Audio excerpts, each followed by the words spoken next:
আসসালামু আলাইকুম। কাঁদতেছেন কে চাচা? শরীর খারাপ, আমি রিক্সা চালাতে পারছি না। আমি দুটোকে চালি শুধু আমি বাড়ি চলে যাবো না।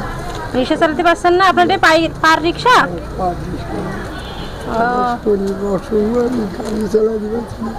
বাসা কোথায় আপনার আমার চাচা? বাড়ি চুরমুন কাটে না, সুরবনকাঠি। হাটে না। আপনার গায়ে কি জ্বর, চোখ টোক লাল? ওর গায়ে জ্বর মার, দেখি ওর গায়ে জ্বর মারবে। ওষুধ খাইছেন সকালে?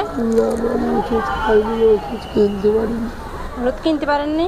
আমার এক্সাম শেষ করে আমি খুব তাড়াহুড়োর সাথেই পৌর পার্কের ভিতরে ঢুকে যাচ্ছিলাম। হঠাৎ করে আমার ওনার চোখে পড়লো। তো এসে কথা বললাম। লোকটা অনেক অসুস্থ, অসুস্থ বলতে প্রচুর জ্বর ওনার শরীরে।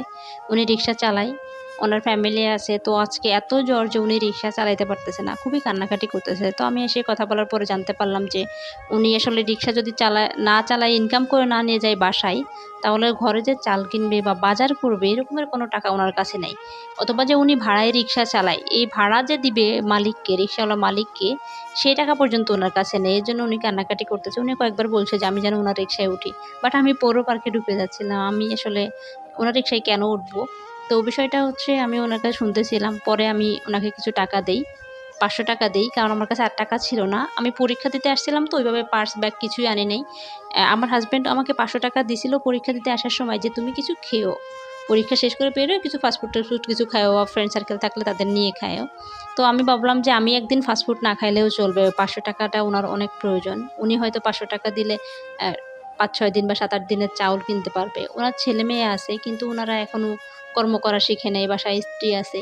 উনি কিন্তু মুসলিম ধর্মের না, হিন্দু ধর্মের। আমি কথার এক পর্যায়ে ওনার কাছে শোনার পরে উনি বলল যে আমি হিন্দু ধর্মের। উনি আমাকে অনেক দোয়া করতেছিল যে ভগবান আপনাকে ভালো করবে, এটি সেটি। আসলে দানটা হিন্দু মুসলিম এটা ম্যাটার করে না, সবার আগে মানুষ ধর্ম, আমি এটাই বিশ্বাস করি। আমি ওনার শরীরে হাতে দেখছি প্রচুর জ্বর, মানে মানুষ কতটা অসহায় হলে এতটা জ্বর নিয়েও বাসা থেকে বের হয় এবং রিক্সা নিয়ে দাঁড়ায় থাকে। তো আমি আমার সামর্থ্য যতটুকু হয়েছে, আমার কাছে ছিলই 500 টাকা, ওইটাই ওনাকে আমি দিছি। আমার কাছে আসলে যা ছিল আমি ওনাকে দিছি। আমার কাছে 500 টাকাই ছিল। ওনাকে দিয়ে বলছিলাম, চাচা আপনি এটা নিয়ে বাসায় চলে যান।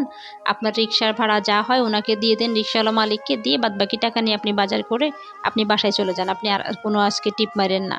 তো উনি আমার কথা শুনে বাসায় চলে যায়।